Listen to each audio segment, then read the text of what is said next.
All right, wow, welcome. Thank you very much for inviting me to come down to speak tonight.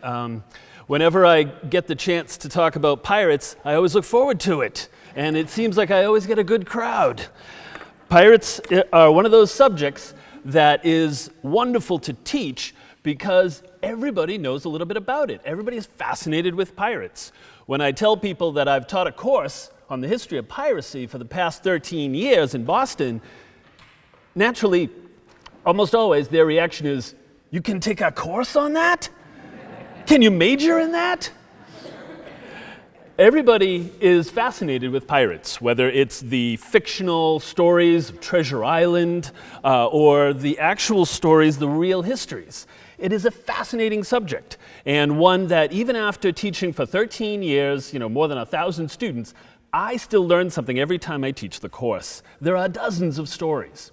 And I like to begin by saying I got fascinated with pirates because one time when I was about 5 years old, my mother worked nights, so my father let me stay up late because there was a good movie on, Captain Blood, the old Errol Flynn movie.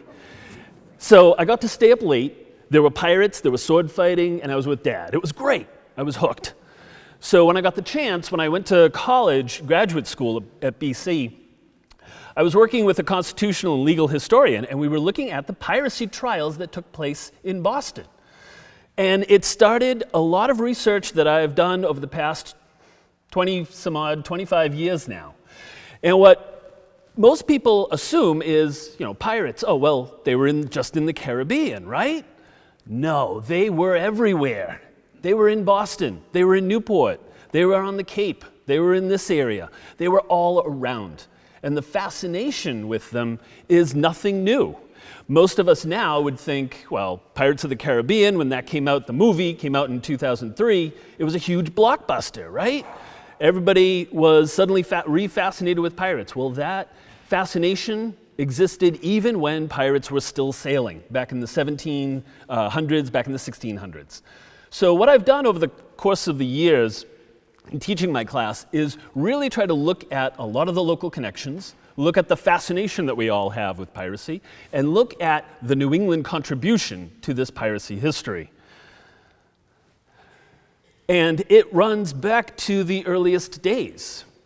New England begins as a colony with the arrival of the Mayflower in 1620.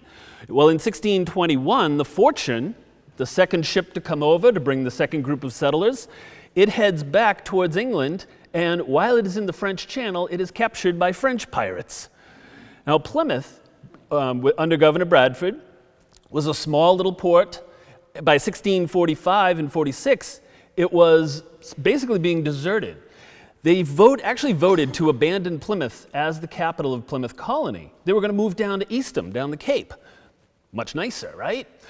But what happened is Bradford records in his journal, and there are a couple other sources, that 3 English ships sail into Plymouth Harbor.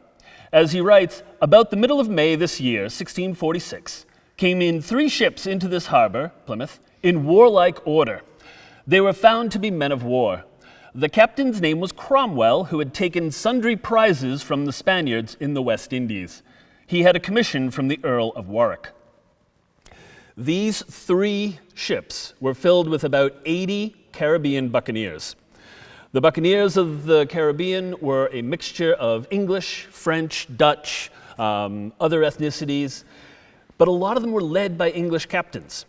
So they were trying to sail into Boston with some of the ships that had been captured in the Caribbean, but a nor'easter sort of blew them right into Plymouth, and they just had to stay there for about 5 or 6 weeks. They drank so much that they bailed out Plymouth's debts. As Governor Bradford put it, they spread a lot of money, yet more sin I fear than money. Sailors had come into a port. They had money, they were looking to spend it. One of the key elements of all pirate stories, right, fictional elements, pirates bury their treasure. Not very often. Most pirates, 17th, 18th century, were very poor. They were sailors, they were mariners, they did not own land. The first chance they had when they got a large prize and a lot of money from the shares, they spent it as quickly as possible. So Bradford also records that one of the crewmen got so drunk, one of Captain Cromwell's crewmen got so drunk that he got into a fight with the captain, and the captain, in order to discipline his crewmen, hit him with the hilt end of a rapier with a sword. Unfortunately, he hit him so hard that the hilt drove into the side of the man's skull, and he died the following day. So a court-martial was declared. The captain was tried by some of the locals, Edward Winslow, Miles Standish, familiar names, and the captain was acquitted because he had a commission from the Earl of Warwick. The Earl of Warwick had also issued the Plymouth Colony Patent, the governing document for Plymouth Colony. So there are lots of interesting connections with pirates throughout history here in New England. As Bradford records, he had aboard his vessels about 80 lusty men, but very unruly, who, after they came ashore, did so distemper themselves with drink, as they became like madmen. And though some of them were punished and imprisoned, yet could they hardly be restrained. Yet in the end, they became more moderate and orderly. Bradford was very happy to see them head up to Boston after 5 or 6 weeks. Sailors drinking when they come into port, particularly pirates drinking to excess, shall we say, and in particular rum, will be a theme with most pirates. A lot of times, if pirates are defeated in battle, or if their ships run aground, or if they're in shipwreck, or some other sort of catastrophe happens, chances are it's because they're all drunk. It's just what happens, pirates and drink, right? As we all know from Robert Louis Stevenson's Treasure Island, yo-ho-ho and a bottle of rum. There was a reason he included that brief little ditty in his novel. Now, Captain Cromwell headed up to Boston, and there's a really interesting sort of connection because it was a few years later that Cromwell, as Bradford and Governor Winthrop record, suffered a fatal injury when he fell off his horse, and of all things, the hilt of his sword pierced his side. To Governor Bradford, he saw this as divine providence working itself out. But Captain Cromwell left an interesting legacy to the city of Boston. In his will from 1649, he wrote, "I, Thomas Cromwell of Boston, do by these presents make my last will and testament. Dear wife Anne, sole executrix. To daughter Elizabeth Cromwell, 5 pounds sterling at marriage. To wife, all the remainder of my estate, excepting the ship Anne." His ship was named after his wife. "And I give my 6 bells, being in the custody of Henry Walton, unto the town of Boston, this 29th day of August." Well, of those 6 bells, 1 still survives. That's a picture of it right there. It's in the collection of the Bostonian Society, the Old State House Museum. The bells were put out on Castle Island, out in Boston Harbor. It was out there and in use up until the 1880s, when the War Department donated it to the Bostonian Society. It's a small little bell. It's only about 13, 14 inches high, but it weighs a ton. I've moved it a couple of times. It's actually a bell from a Swedish ship, and it was made in Dalarn, Sweden. Probably it was captured from either a Swedish vessel by Cromwell and his crew or by Spanish ships, and then looted from the Spanish ships by Cromwell and his crew. But it's still up there, and it's still in the collections of the Bostonian Society. Now, Buccaneers, that I've mentioned, have a very interesting history. They're one of these long waves of piracy that occurs, especially in the 17th century.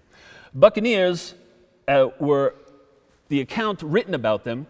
The most famous one is by Alexander Olivier Esquemeling, called The Buccaneers of America, first printed in Dutch, 1678, and then in English in 1684. It's an incredible work if you ever get the chance to read it. It's half travelogue, talking about the animals and the plants of the Caribbean, and half accounts of Esquemeling as he goes along with Henry Morgan with L'Ollonais in attacks on towns like Maracaibo and Panama City. And it describes the Buccaneers, their lives, who they were, how they operated. And he describes them pirates, for I don't know what other name they deserve, as they were not backed by any prince. Now that's the key. Pirates, privateers, what's the distinction? Pirates basically are out for themselves, right? Privateers are working for some form of authority, a governor, a king, a colony. Privateers are issued a letter of marque, which says during time of war, we can go and attack enemy ships, seize the goods, so long as we give a share to whatever authority gave out this commission, this license. All right, that's great for a time of war.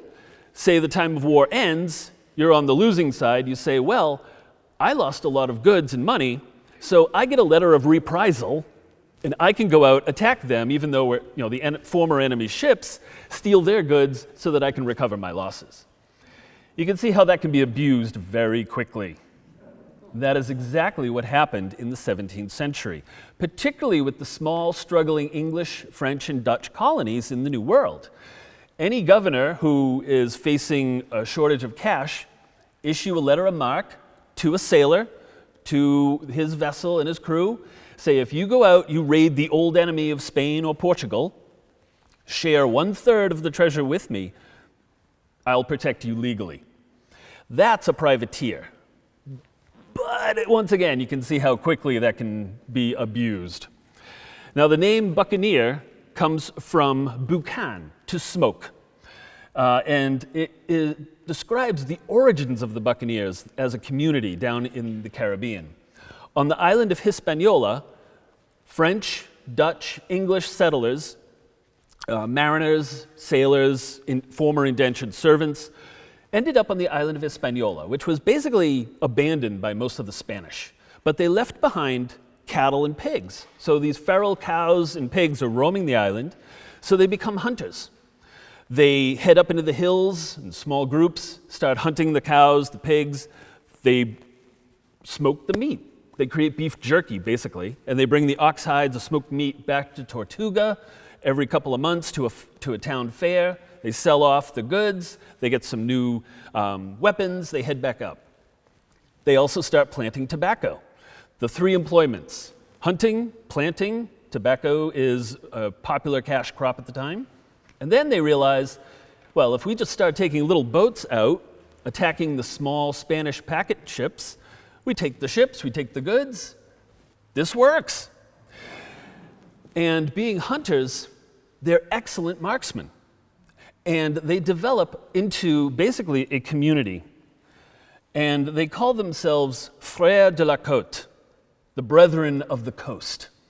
They start to develop their own sense of identity, and they develop their own rules, they develop their own way of life. Tortuga becomes the first great pirate haven. A fort is built in 1642. There are 700 Europeans, 200 Africans, 200 native people living in the city. Esquemelan writes about them, the French on Hispaniola have three sorts of employment: hunting, planting, and privateering. When they, the Buccaneers, arrive, they at Tortuga, they squander in a month all the money which has taken them a year or 18 months to earn. They drink brandy like water. The service of Venus is not forgotten either. Esquemelan has the rather salty description that basically when they come into port, it is, quote, drinking, dicing, and whoring as long as the money holds out, and when the money is gone, the Buccaneers come back together, they head out on those little ships, they look for more prizes out at sea. This is the origin of the Buccaneers. That engraving, the image up here, that engraving was in the first edition of Esquemelan's book from 1678. And it doesn't show a buccaneer like we might think of a buccaneer. There's no parrot, there's no big wide hat with a sash on the side, there's no rakish boots and outfit. He's wearing, I don't know, it kind of looks like a mini dress. He's got what looks almost like half a football for a hat on his head. He's got these really weird leg warmer things. It's a very interesting image. These are marginalized men. They have left the normal aspects of society, of the Navy, of Merchant Marine behind, and they formed their own community. And you can see they've got two really scary-looking mongrel dogs on the side. They bring dogs with them for help hunting. Some of the laws that they create, the Jamaica rules as they're described, they take care of each other. When they start really going out on ships all around the Caribbean, they realize a group of guys on board a small vessel, there's going to be fights. So any quarrel between two of them symbolically is taken off the ship, and you settle the fight in a duel on land. Pistols first, then cutlasses, to whoever wounds the other or kills the other. They do this not because they do this to symbolically remove any fighting off the ships themselves, but also in the 17th and 18th century, dueling was a crime, yes, but only for the lower classes. If you were an upper class person, you could duel and you could get away with it. Two servants in Plymouth were arrested for dueling in the 1620s. And they were arrested not for fighting and dueling, but because they were servants and not allowed to duel. They had the wonderful punishment of being forced to be tied to each other for 24 hours, which is really fun. The Buccaneers also try to take care of each other. One of the most interesting facts of the Jamaica rules is if you are a member of the company, you agree to have equal shares of treasure. Everything is divided up equally. You have a say in what's going on, so it's like a democracy. One scholar, Marcus Rediker, calls it literally a floating town meeting. So long as you are a member of the company, you have a say in what's going on. They even had an insurance system. If you lost a right leg during a time of engagement attacking a prize, you would get 200 pieces of 8, or thereabouts. If you lost a right arm, you get 100. If you lost an eye, you get 50 extra. They took care of each other because they understood, being mariners, how dangerous the work was. Their daily lives were faced with harsh conditions, bad food, harsh discipline. Now that they are their own group, they tried at least to take care of each other. A symbol of a brotherhood. Now, the weapons they used, cutlasses. Cutlasses are short, stout blades, usually curved. There's a beautiful one on the top image. That's from the National Maritime Museum. Cutlasses are the descendants of old European hunting swords. So they can be used to butcher an animal. They can be used to chop down underbrush if you're attacking a town, and they can be used for dueling. And they're great in the close quarter fighting on board a ship. There's riggings, there's ropes, there's shrouds everywhere. There's not a lot of space. Unlike the motion pictures, where they show hundreds of buccaneers fighting on a giant ship, most pirate ships were fairly small. The sword on the bottom is actually in a private collection. It is a beautiful weapon, a little bit rougher on the blade, but it was found in a barn on the Cape in the 1960s. And it is definitely a 17th century shell guard cutlass.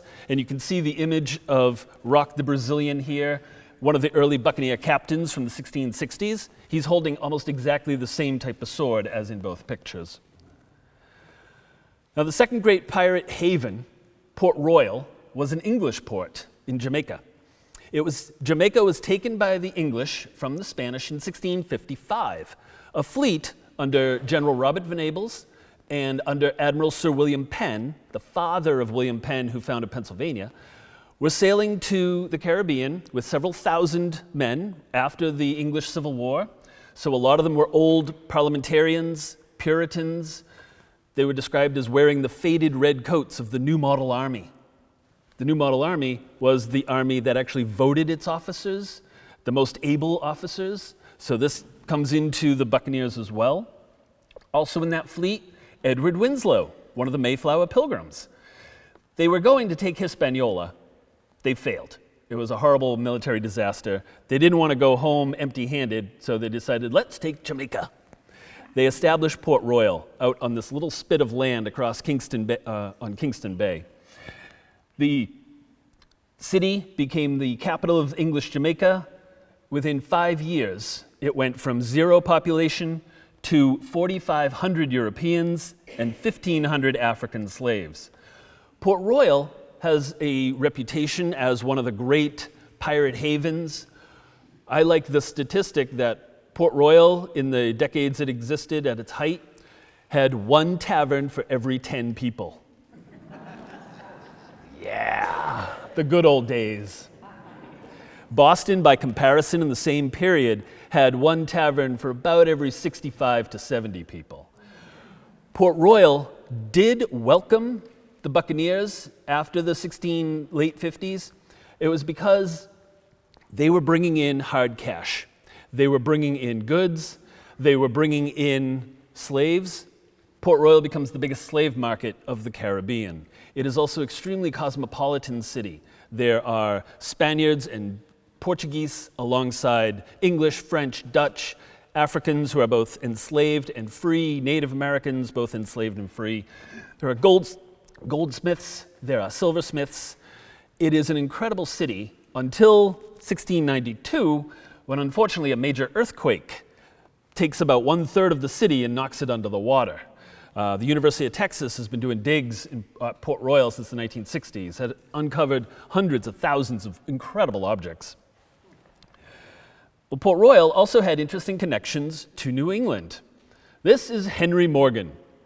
Yes, long before Captain Morgan was nothing but a great spokesperson for rum, which I used to start off the first day of class by passing around a bottle of Henry Morgan, asking, okay, what do you know about Henry Morgan? Do you think he was a real person? Most of them like, no, it's just a made-up character. It's like, no, he was real, very much real.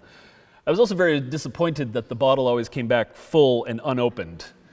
It's like, these aren't good students, they should be drinking. This is a piracy course. But Henry Morgan, however, is a very interesting character because he was an Englishman. He came down on that Penn and Venable's fleet in 1655. He rose up through the ranks to become, by the age of 32, Admiral of the Brethren of the Coast, one of the first great leaders of the Buccaneers. He had trained under other English captains, like Sir Christopher Mings, Thomas Jackson, who sailed with Thomas Cromwell, who had ended up in Plymouth. So Morgan knew all of these English captains. He was sailing with ethnically mixed crews. There were Frenchmen, Dutch, English on board his ships. He led successful raids on Puerto Príncipe in Cuba, Portobello, Panama in the late 1660s. He also writes frequently to New England, asking for ships and supplies. Morgan has incredible luck most of the time. In one case, he had come together with several hundred other Buccaneers. He had sent out the call, so they all gathered. He was partying on board his ship. They had all decided what to do when, obviously, they were getting drunk, and some of his crew started lighting off their muskets. Well, the powder magazine exploded, killing almost 200 of them. But of the 20 some odd that survived, Morgan escaped without a scratch. He has incredible luck that way. In 1669, he attacks Maracaibo, brilliant attacks. And in 1671, early 72, he leads a raid on Panama City, the most heavily fortified, richest Spanish town in the New World. Morgan, it's an incredible adventure. He has almost 2,000 Buccaneers under his command. He divides them up into 3 squadrons. He takes 1,200 of them at the entrance to the Chagres River and marches up and over the Isthmus of Panama. Unfortunately, he tells them, don't bring any provisions, we'll get food along the way. Doesn't work. The Spanish practice a burnt earth policy and keep harassing the English as they're marching over, the English and French, saying, "Perros Ingles, you English dogs, wait till you get to the savannah, the plain in front of Panama City." Well, when the 1,200 under Morgan finally reach the plain before Panama City, they've gone 8 days. All they've had to eat is the boiled leather from their shoes. They see a herd of cows out in front. So Esquemelin describes that they fell quickly to butchering the animals. This is the first food they've seen in days. They don't let the meat cook, and he describes that when they go to the attack, the blood and gore has been dripped down the front of them. So these are pretty gruesome fellows that we're talking about. And the fight on the plain is heavily lopsided. The Buccaneers are dead shots. They're sharpshooters, remember? So what they do is they develop a tactic where one will kneel down in front and fire his musket. His partner will stand behind him and keep reloading. So they keep up a constant barrage. Remember, this is a time when 3 rounds a minute was really fast. And they're using old matchlocks and flintlocks at this time. So half the time, you're lucky to hit anything. The Spanish, however, the garrison, suffers over 500 casualties. Their secret weapon is another herd of cows, which they tried to drive into Morgan's forces. Remember, these guys are hunters to begin with. They just shoot the animals. They win the battle in front of Panama City. Then they attack the town, and as Esquemelin writes, within 2 hours, Panama was theirs. But unfortunately, 1,200 Buccaneers, that's a lot of shares that they have to divide up treasure. So when they realized that each Buccaneer was not getting a huge treasure, but only a small portion, they started grumbling against Morgan. Morgan decided it was time to abandon them. He left, sailed back to Jamaica, where he was promptly arrested, because Spain and England had become allies while he was attacking Panama. Arrested, right. He's sent back to England, held under house arrest, where Charles II quickly decides, well, I'm not really much into law, so he pardons Morgan. Remember, Morgan had attacked the old enemy of Roman Catholic Spain, and England was having some rough years. So Morgan is knighted, he is made deputy governor of Jamaica, sent back, and charged with hunting down pirates. The admiral of the Buccaneers is sent to arrest his old comrades. He tries a little bit, but it's tough to leave the life of a pirate once you've experienced it. Morgan does set up Morgan's defenses around Jamaica. He does half-heartedly try to chase a few pirates, but most of the Buccaneers are being driven out in the 1680s. Plantation money, sugar money, is far more reliable and far more productive and profitable than supporting Buccaneers. Morgan, however, is down in Port Royal. He develops quite the paunch. He develops dropsy, which is the buildup of fluid under the eyes.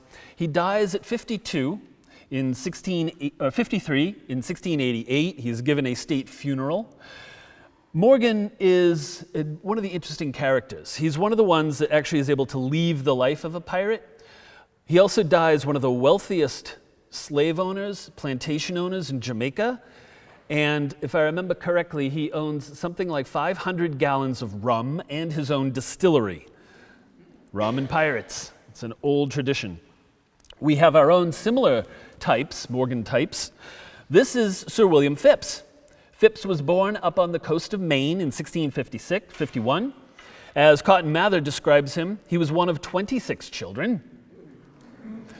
But Phips worked his way up. He started as a shipwright on the coast of Maine, ended up becoming a ship captain, and most of us will, if we know anything about about Sir William, he is the first royal governor of Massachusetts, 1692 to 94. This is the man who, when he sails back with his commission as governor, is immediately confronted with the Salem witch trials. This is the man that orders the court of Oyer and Terminer to do something about all those witches up in Salem. He promptly stops all those trials when his own wife is starting to be one of the accused. But Phips, prior to his involvement with the Salem witch trials, had been a buccaneer. He'd worked with buccaneer crews. He had been in attacks on Spanish towns. He had also been a salvager. One of the ways for buccaneers to, quote, go straight was either to go into logwood cutting in the mangroves around what is now Belize, or to salvage old treasure wrecks. Now, most of the wrecks in the 17th, 18th century They're not in deep water, they're in shallow waters where ships have run aground and been crashed during storms. So he salvages the Concepcion, which had gone down back in 1641, a Spanish treasure galley. He salvages the ship twice in 1684 and 87, gives most of the treasure that he recovers to the king, for which he's promptly knighted, of course. His crew, however, start grumbling because they think they need a little bit more of that treasure. Well, Phipps is the type, just like Morgan, he leaves the life, owns a big house in the north end of Boston, and becomes royal governor. Another Buccaneer who retires here to New England is a man named Captain Thomas Paine, same name as the author of Common Sense during the Revolution, but not related at all. Paine was another old family name down in this area, Rhode Island and on the islands. Captain Paine had been down in the Caribbean, sailing with Buccaneer crews. He participated in attacks on St. Augustine, the Spanish town in Florida. He decided he wanted to leave the life of being a Buccaneer and retired to Jamestown, Rhode Island. His house was built in 1690. That's an engraving from the late 19th century, and that's what the house looks like today. It is still standing. It is a beautiful home. It has been very carefully preserved by the family that lives there. They graciously invited me in. Captain Paine built this house. He married the daughter of the deputy governor. And when Rhode Island is being threatened by French ships, who does the Rhode Islanders call on to help defend them? Captain Paine. He goes out, sails, and engages the French ships right off the coast of Rhode Island. And he is buried out in back. That's his gravestone. The family poked all around. Like I said, they didn't bury their treasure, so they didn't find any out there. But Captain Paine was able to leave the life. If you go down to Trinity Church in Newport, the beautiful Trinity Church right there, look at the names of all the founders of the church. Captain Paine is one of them. Here's a Buccaneer who left the life and retired to Rhode Island. And interestingly enough, Captain Paine, a few years later, is visited by one of the most famous pirates of all time, Captain Kidd. So I've been in a home where Captain Paine and Captain Kidd have both been in. This is very exciting when you study pirates like me. Now, Rhode Island, Newport, becomes an early haven for pirates. The port cities of Boston, Newport, New York, and Philadelphia develop a reputation as welcoming to pirates starting in the 1670s. They're being driven out of the Caribbean by a lot of the Royal Navy ships down there, so they head up to these colonies up here. They're bringing in hard cash. They're bringing in luxury items like gold, silver, silk, elephant ivory. They're bringing in all spices, cloth, things that you just can't get. And they just want to sell it off as quickly as possible. So for the merchants, for the townspeople in these port cities, these guys are a welcome sight. They also spend their money very quickly, drinking, dicing, finding a friend, shall we say. Captain Thomas II of Rhode Island is one of the most famous and successful of the Rhode Island pirates of this period. Now in the 1690s, they develop what's called the Pirate Round. They leave the old hunting grounds of the Caribbean and they head first towards Madagascar. The little island, Ile Saint-Marie, off the western coast of Madagascar becomes a great little haven throughout the 1690s for a lot of American colonial pirates. They are funded by merchants from New York City. Two of Rhode Island sails out in his sloop, the Amity, and there is an engraving, contemporary engraving of Bateau Bermudien, a Bermuda sloop. Bermuda and Jamaica sloops were the ships of choice for most pirates. Sloops are fast, and his had 8 guns and 60 men. So 60, it's a small ship, so it's a really tightly packed ship, but only 8 guns. That only means there's 4 cannon on either side. So that's not a very big ship. Speed is the better factor, speed and reputation. So with a privateering commission from the governor of Bermuda, 1691, he heads out. He is originally commissioned to attack a French slaving station on the coast of Africa. He tells his crew, there's no money in this. Nobody wants to go to these slaving stations. They're horrific places. Why would we risk our lives attacking that? And he tells them, if you follow me, I will make you a fortune. I know where there are better prizes to be had. So they respond with the wonderful response, a gold chain or a wooden leg, we'll stand by you. Yes, and you have to say it like that in pirate voice. A gold chain or a wooden leg, we'll stand by you. So what they do is they sail first to Madagascar and then up to the entrance to the Red Sea, the Bab el Mandeb Strait. It's only about 20 some odd miles across. It is a choke point. Piracy has always existed. Anywhere there is a narrows or a choke point and a lot of wealth traveling by water. So you get the Molucca Straits in Southeast Asia, you get the Bab el Mandeb Strait, or the entrance to the Persian Gulf, or the Florida Straits with the Bahamas. Well, two sails there because thousands of Muslim pilgrims are heading towards Mecca. They're making the Hajj. They're making the pilgrimage. And they don't travel light. They bring families, they bring retinues, they bring goods to do business. So just like a wolf pack, just like a wolf picking off the sick, two and others will pick off the slowest moving ships that are most isolated. In 1693, he takes an Indian ship, and the prize, the shares of treasure for each man on board two's crew is roughly the equivalent of 1,200 pounds sterling. That's as if each one of us suddenly is given $500,000 worth of goods. An amazing amount of money. In October, he heads back to Ile Saint-Marie. The crew splits up. In December of 1694, William Mays Jr. of Newport receives a commission from Deputy Governor Greene of Rhode Island. Mays is a neighbor of Two's down in Newport, so he sails out in the Pearl of 60 tons, 6 guns, 50 men. They're all heading for the Red Sea. In 1695 and 6, these are the ships cruising that sort of entrance area. The Dolphin, Captain Want, 60 crewmen, 6 guns out of Philadelphia. The Portsmouth Adventure, Captain Joseph Farrow, 60 crewmen, 6 guns out of Rhode Island. Susanna, Captain Thomas Wake, 70 crewmen out of Boston. Amity, Captain Thomas II, and the Pearl under Captain William Mays. They're all sailing in consort. So they pick off various ships, they head back, they split up the prize money, and then they all go their own way. They are joined by Captain Henry Avery, one of the great pirates of all time. And Two, unfortunately, is killed in action against a Muslim ship called the Feda Mohammed. Two, actually, as it's described, has a cannonball remove most of his stomach as it sort of passes right through him.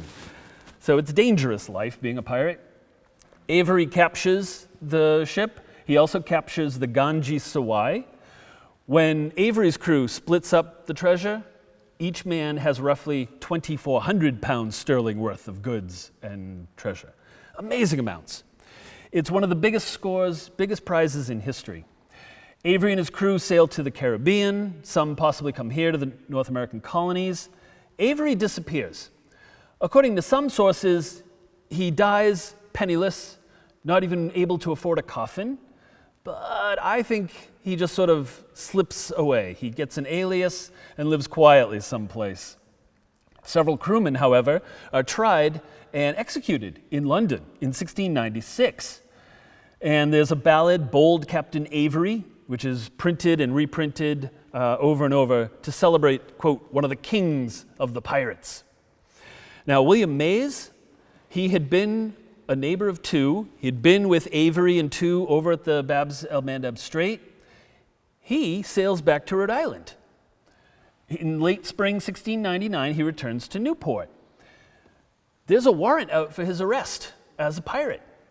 But Mays is protected by Governor Cranston, Deputy Governor Greene as a lawful privateer. He has an alibi. Oh, I was robbed by Avery. The other pirate stole from me being a pirate. I don't know how that works, but it did. Mays takes over running the family business. That's the White Horse Tavern down in Newport. The building was constructed in 1683, And William Mays's father ran this as a tavern back in the 1680s and 90s. It was such a large, warm, comfortable building that that's where the governor and council of Rhode Island held their meetings. Mays just took over the family business, and for the next half a dozen years, he's running a tavern in Newport. And it is a restaurant today. It has been very well taken care of and restored. The bar, the tap room today, is actually right on this side. You can see the great big hearth, the exposed original beams. You can sit there and do some liquid research, which I highly recommend, a dark and stormy or something.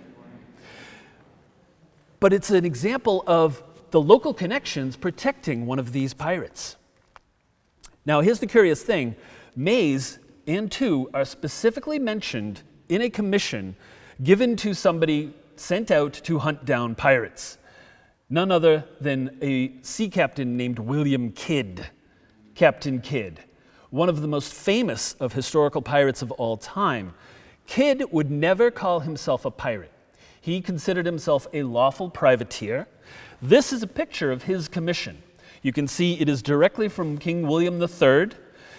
Kidd was commissioned to, 1, attack the French, because it's a time of war between England and France, and 2, to hunt down pirates, specifically Henry Avery, Thomas Tew, William Mays. Kidd turns pirate himself. What happens is he is given the ship Adventure Galley. Kidd does not have good luck, unlike some of the others. He sails down to Madagascar. It takes him more than a year to finally reach the Bab-el-Mandeb Strait. What Kidd intended to do was go down, either steal from, capture a pirate ship, steal from them, bring the goods back for his backers, or seize one of those Muslim ships sailing into the Red Sea and just take the goods for himself and share it with his backers, his investors. He takes the Quetta Merchant, a 400-ton Indian ship. Now, let's describe this. This is an Indian ship owned by one of the leading members of the Indian Emperor's court, Mukhlis Khan. It has French flags and French papers. The captain is an Englishman named John Wright. And the supercargo, the guy in charge of all of the cargo, all the goods in it, is an Armenian merchant named Koji Baba, which is a wonderful name to say. But it shows you the intense international cosmopolitan sort of nature of ocean-going travel and cruise at this time. Well, he seizes this vessel. He has to ditch the Quetta Merchant. When he arrives at Ile Saint-Marie, that little pirate haven in 1698, it is under the command of William Culliford. Culliford was a genuine pirate. Culliford had mutinied under Kidd years before in the Caribbean, stolen a ship right out from under him. If Kidd wanted to arrest pirates, there was Culliford. Culliford went on to capture other ships as a pirate, and when Kidd is tried in London, Culliford is in the audience because he accepts the king's pardon. Somebody should make a real movie about Captain Kidd. There are just so many coincidences, we'd never believe it. You'd be like, that never happened. But it did. The historical realities of pirate stories are incredible when you start looking at them. When Kidd hears that he is considered a pirate by the East India Company and the royal officials, he heads for the Caribbean. He ditches his big ship and sails up towards Boston, where the Earl of Bellamont, Governor Bellamont, is one of his investors, one of his backers. Well, he lands at Long Island, Gardiner's Island, to be precise, late in June 1699. He contacts his attorney, Robert Emmett, who sails up from New York City. He contacts his wife, Sarah, who lives in New York City. He meets with Thomas Paine in Jamestown. He meets with William Mays at the White Horse Tavern. He leaves some treasure buried on Gardiner's Island, one of the very, very few instances of buried treasure. But the Gardiners dig it up pretty quickly. The family was wealthy well into the 19th century. Bellamont invites Kidd to come to Boston and gives assurance of a pardon. Kidd arrives June 31st, stays with Duncan Campbell, a fellow Scotsman, and meets privately with Bellamont. Now, Governor Bellamont is faced with a choice. If he arrests Kidd, he won't see any of the treasure. that Kidd has brought back, so he won't profit from it, but he will be able to keep his role as governor. But if he protects Kidd, he gets the treasure, he becomes wealthy, but he might be arrested, sent home, and tried for treason. Tough call. Bellamont decides to arrest Kidd literally on the steps of the province house right in downtown Boston, right on Washington Street. Kidd is thrown into the stone jail where he sits for 8 months in irons. All the treasure is assembled, documents are assembled. Up in the Mass Archives at Columbia Point, there are documents signed by Kidd, signed by his wife, by Sarah Kidd. There's a pathetic document where she is just asking for the chance to visit with her husband while he is in prison. The documents, testimonies, treasure is assessed at 1,111 ounces of gold, 2,353 ounces of silver, 41 bales of goods, 52 bags silver pieces, various jewels, total estimate worth 14,000 pounds sterling. It's a good treasure, but nothing like what Kidd keeps saying. He keeps saying, if you let me go, I'll go get the rest. Doesn't happen. Kidd is sent to England. He is tried in the Court of Admiralty. May 1701, he is found guilty, first on one count of murder. While in the Indian Ocean, Kidd had picked up an oaken bucket because the gunner, William Moore, had been arguing against Kidd, talking against him, being very insubordinate. So Kidd either hits the man with the bucket or throws it at his head and kills the man. So unlike Cromwell back in the 1640s, Kidd is not going to be pardoned for this discipline of his crew. Found guilty 1 count of murder, 3 counts of piracy, is condemned to hang. Kidd has, throughout his trial, he keeps saying, show me, I need the evidence. The French passes I took from the Quetta merchant. Somehow they disappeared just before the trial. They were found right where they were supposed to be in the archives in the 1920s. Kidd is executed. He is brought from the Marshalsea prison down to Wapping-on-Thames. He is paraded through the streets. He's given the usual customary nosegay of flowers. He's also given a bottle of alcohol, rum. So Kidd is drunk by the time he arrives at the gallows. And a rather interesting thing happens when he is up on the scaffold. The way the gallows had to be erected between the high and low water marks, symbolic of the Admiralty jurisdiction. They arrange a stage where the supports will be pulled out so the man will drop, right, with the noose around his neck. Well, the stage is pulled out, Kidd drops, but the rope breaks and he lands in the mud of the River Thames. So that kind of shakes him up a little bit. They have to rebuild the stage, they have to bring him back up, remake the noose. They hang him a second time. This time he does break his neck and he dies. The body is gibbeted, which means it is coated with tar, put up in chains on a 30-foot pole right along Wapping-on-Thames as a warning to others. Now, because of Kidd, a new law is passed in 1704 with the wonderful title, An Act for the More Effectual Suppression of Piracy. This act said basically, any royal official or English colonial governor with counsel with the captain of the king's ships in port can try any pirate anywhere under any circumstance. No jury, a prerogative court. Courts without juries were not welcome, particularly around here in New England. In 1704, a man named Captain John Quelch was arrested. He had made a voyage out of Salem and Marblehead down to Brazil, captured 19 Portuguese ships, sailed back, but unfortunately for Quelch, England and Portugal had signed a treaty of alliance while he was out at sea. So they chase Quelch's crew all across the North Shore, capture some of them as they try to escape up by the Isle of Shoals. They drag him back. Samuel Sewell, the jurist and diarist, writes that he went along to see, quote, the forwardness of Her Majesty's service in capturing these pirates.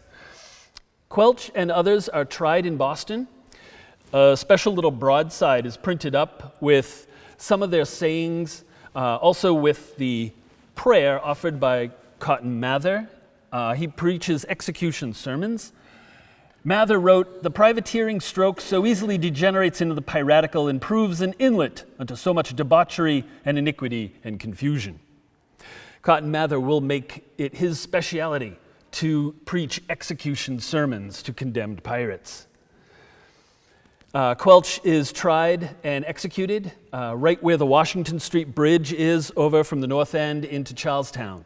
I bring my students over there to show them where the gallows were erected.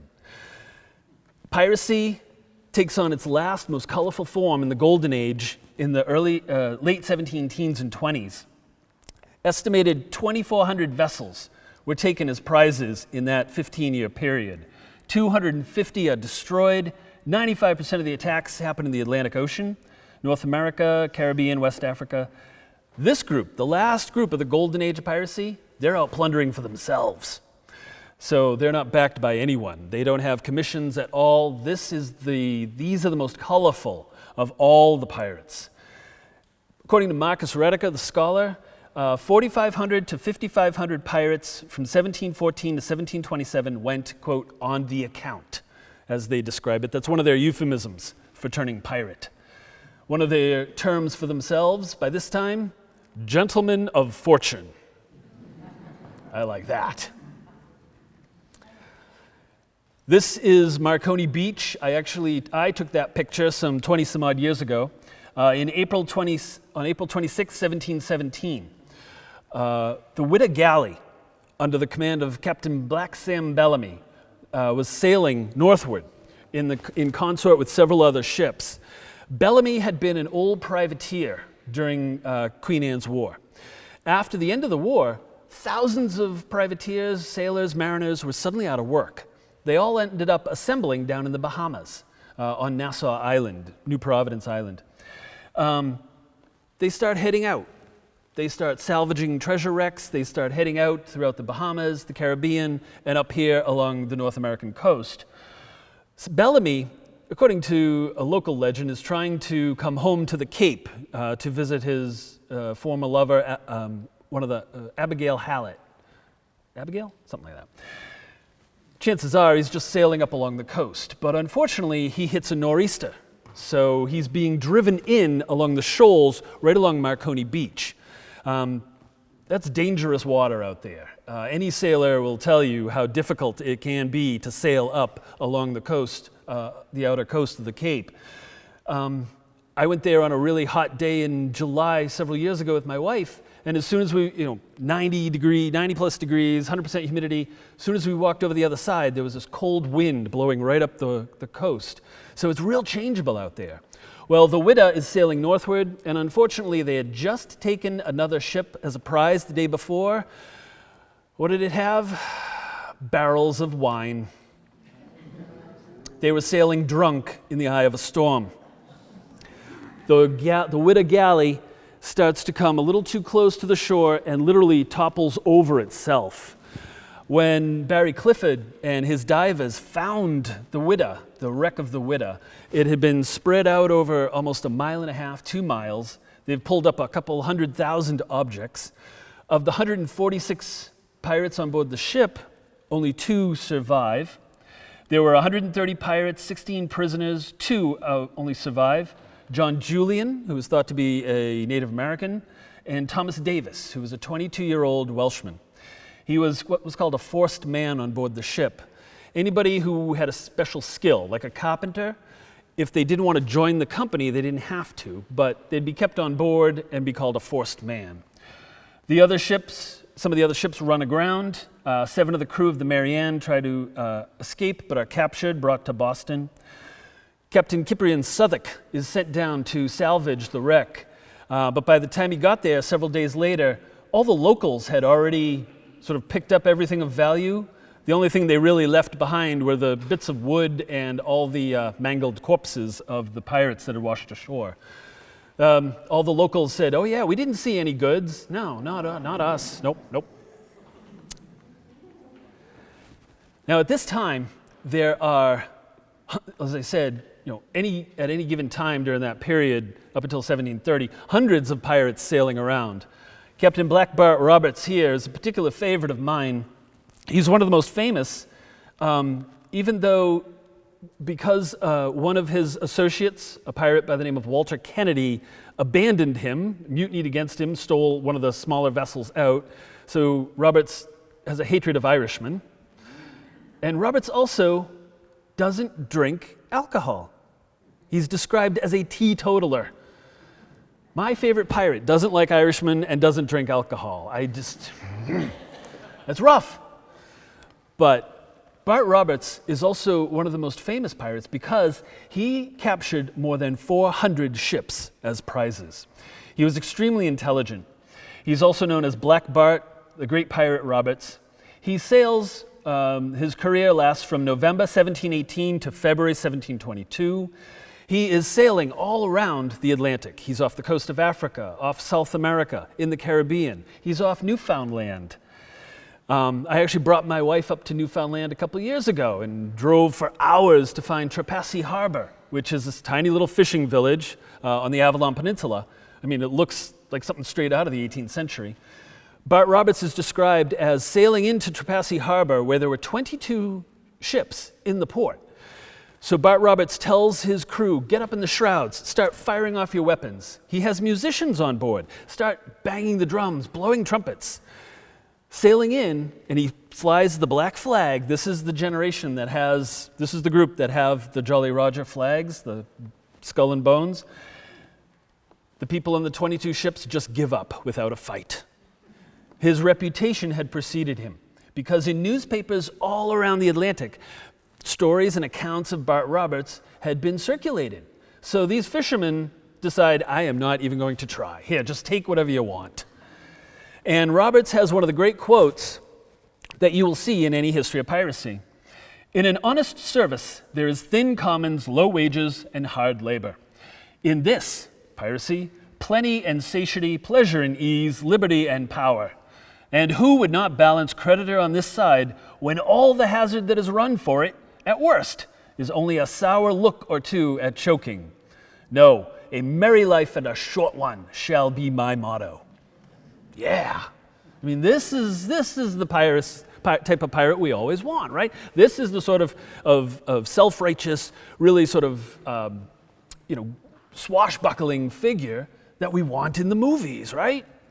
To get back to Captain Blood. Now, there are wonderful stories, particularly with New England. One of the great ones is there's an account written by a 19-year-old Marblehead fisherman named Philip Ashton. Ashton was captured by Ned Lowe, one of the more famous, more brutal of pirates, back in 1722. For 9 months, Ashton is held a prisoner, a forced man, aboard Lowe's ship. And at various times, and he keeps an account of this, at various times they're threatening him, join the company, threatening him with a pistol at pistol point. Or otherwise, they'll call him down into the cabin, put up a big bowl of rum punch, and say, come on, just join us. We're good guys. We're brothers. It's a good life. But Ashton refuses to join. And with Ned Lowe, he gives some very interesting accounts. Ned Lowe is a really interesting pirate because for a time he worked in Boston. He actually got married in Boston, had with his wife a little girl, Eliza, and his wife unfortunately died giving birth to their second child along with the child. So Lowe decides to leave little Eliza, his daughter, with some relatives and heads to sea. Ashton records that if Lowe was, at times when he wasn't threatening Ashton with a pistol, Lowe would be sitting there drinking, crying over the daughter he left behind back in Boston. Really interesting character. Well, Ashton stays with them for 9 months on board the ship. Finally, when they're over there in the Caribbean on Roatan Island, Ashton decides to literally jump ship and escapes with nothing but his breeches and a shirt, lives by himself for the next 9 months, is finally rescued, and returns home, as he describes in his account. We arrived upon Saturday evening, the 1st of May, 1725, 2 years, 10 months, and 15 days after I was first taken by the pirate Lowe. I went the same evening to my father's house, where I was received as one coming to them from the dead, with all imaginable surprise of joy. He dies in 1747, and that's his home, which is still standing up in Marblehead. It's an amazing account, and Lowe figures very prominently in that in Ashton's memorial. Lowe is involved in an attack down in off Rhode Island. Lowe is sailing in the yes. A lot of the pirate ship names have the really scary ones, like the Fancy. There's even other pirate ships called the Merry Christmas. There's only a couple that are really scary. But Lowe is in the Fancy and engages with Captain Peter Solgard in the Greyhound, a Royal Navy vessel. Captain Solgard captures the consort that is sailing with Lowe under Charles Harris, the Ranger. This takes place June 11, 1783. Captain Harris and 25 of his crewmen are all tried together in Newport. They are found guilty. All 26 of them are hung within the space of an hour on Newport's waterfront in 1723. The New England Courant describes not only the attack, but also the execution. It is one of the largest mass executions of pirates that take place during this period. Also hung up on the scaffold with them, their flag. And the newspaper recalls, this flag they called Old Roger, and used to say they would live and die under it. And the Jolly Roger, most of us would think the skull and crossbones. Actually, what the Jolly Roger was, more often than not, would have been either a plain black or red flag, and a figure, as they would describe it, a death or a skeleton, holding an hourglass, holding a dart with a red heart with 3 drops of blood. That is the more common version for this period. So pirates even have their own forms of the Jolly Roger. I like, back to Bart Roberts for a moment, he even puts himself on his own flag, holding up the hourglass with a figure of death, sort of toasting to death. And he has another one where he puts himself standing on the skulls of a Barbadian's head and a Martinican's head, because the governors of Barbados and Martinique had not allowed him to land there. What sort of pirate puts himself on his own flag? Very interesting. Back up in Boston in 1724, some pirates were captured and brought in. Among them was John Rose Archer. Archer had been quartermaster under Blackbeard back in 1718, 1719. But John Rose Archer had left Blackbeard and was working as a fisherman up in Newfoundland, where Bart Roberts had attacked. But came back into some pirate crews, was captured, brought into Boston. And the converted sinner was an execution sermon Mather preached, in which he wrote, "We know of several thousand pirates that in a little time have perished wonderfully, and nowhere more wonderfully than on the coast of New England." Archer and others, what Mather would do is actually literally bring them into the meeting house. The Sunday before they're about to be executed. If Mather is right here in the podium, if you are the congregation, the condemned pirates would have to stand right there, facing a packed house of people fascinated with these pirates who are about to be executed. John Rose Archer was executed along with William White. Their bodies were then brought out to Bird Island in Boston Harbor, which is today under one of Logan's runways, where, according to a couple bills that are still up in the Mass State Archives, the men buried the body of White and then erected a gibbet for John Rose Archer. So any ship in the 1720s arriving in Boston, passed the body of a pirate as they sailed in. Also on that bill for the guys who built the chain, buried the pirates, executed them, they then charged the province for all the drinks that they consumed at Mrs. Mary Gilbert's Tavern afterwards in the North End. And one of the last of the Golden Age pirates, where Bart Roberts had sailed around the Atlantic for 3 years, taking hundreds of vessels, Captain William Fly, almost the very last of the Golden Age pirates, his career lasted a month.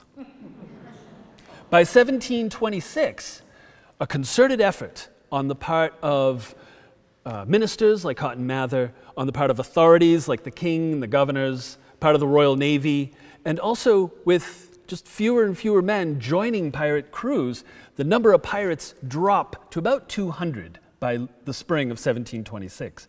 Now 200, that's maybe 3-4 ships at most sailing around the Atlantic. Fly is captured. Fly's not a very bright pirate, not a very good pirate. He is tricked by the forced men on board his ship. Fly sends most of his crew on a longboat to go capture another ship.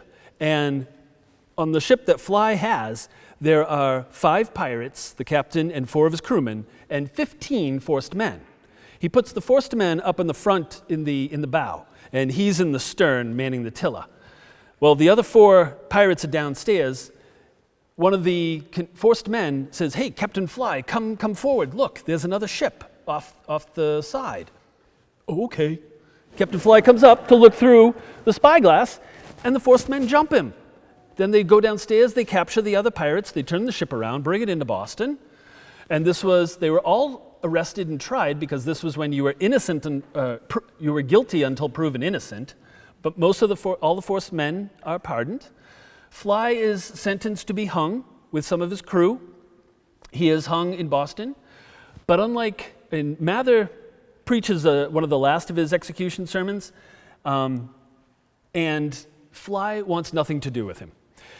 Where Mather could coach the other pirates, okay, when you get up onto the scaffold, here's how you're going to pray, here's what you're going to say, I'm heartily sorry for offending my parents, for using bad language.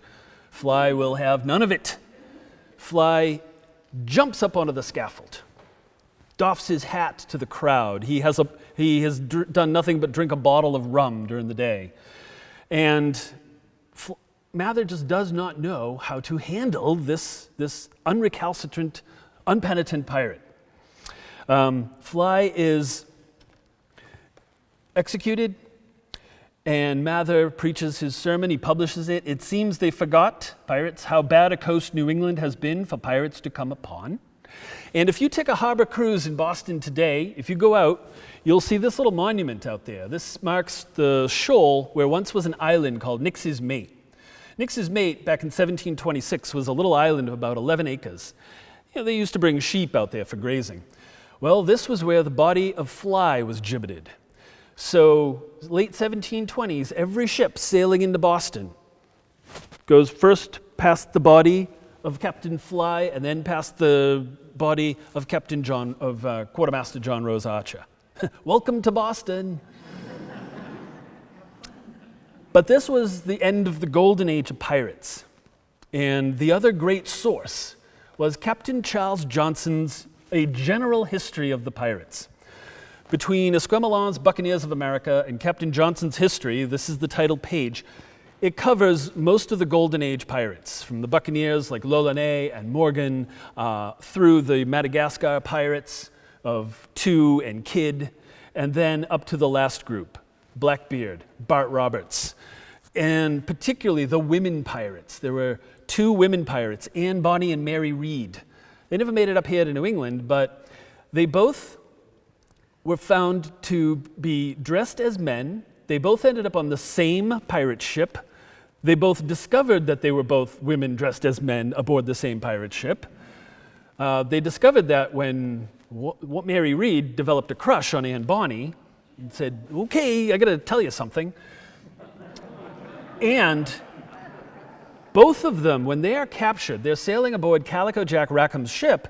When they are captured, they're tried, and witnesses say these 2 fought, more fiercely than any of the men pirates on board the ship. And when they are when they're found guilty, they're sentenced to hang. And when asked, is there any reason why sentence of death should not be pressed upon you? They say, yes, we plead our bellies. They both have the good fortune to be pregnant at the same time. And under English common law, you cannot execute a pregnant woman. So a midwife's jury is called in, and both are found, quote, quick with child. Anne Bonny and Mary Read, it's thought that one of them dies in childbirth in prison, and the other one just sort of disappears from the record. There's so many amazing stories. The fictional accounts, Treasure Island, Washington Irving created a whole bunch. Washington Irving, who wrote, Legend of Sleepy Hollow, one of my favorite stories. He also wrote a whole bunch of stories about Captain Kidd burying treasure all around Manhattan and Long Island. I mean, if Kidd buried treasure everywhere he was supposed to, his treasure would have been huge, everywhere. The Cape, Nova Scotia, Sable Island. All of these stories are really incredible. And, once you get into the fictional elements, once you look at the historic elements, as I keep telling my students, why does nobody make a real pirate movie showing pirates, being real pirates? Just going out there being real pirates. We don't need zombies or cursed treasure or any sort of weirdness. The real stories are absolutely fascinating. But like I said, I got into it because I love the movies. I show Captain Blood. I show The Seahawk with Errol Flynn. I show Treasure Island, the 1950 Disney live-action movie, in which Robert Newton, the old actor from Devon in the West Country of England, Robert Newton drank like a fish and smoked like a chimney stack and had this broad Devon accent. "Arr, smart as paint you are, Jim." That's where we get what pirates sound like. So that's September 19th. I expect all of you to go celebrate International Talk Like a Pirate Day. It's a great holiday for me. So, I have talked for quite some time. I can go on for a whole semester, because I do teach this course. But I'll be happy to take a couple of questions if anybody has any. Oh.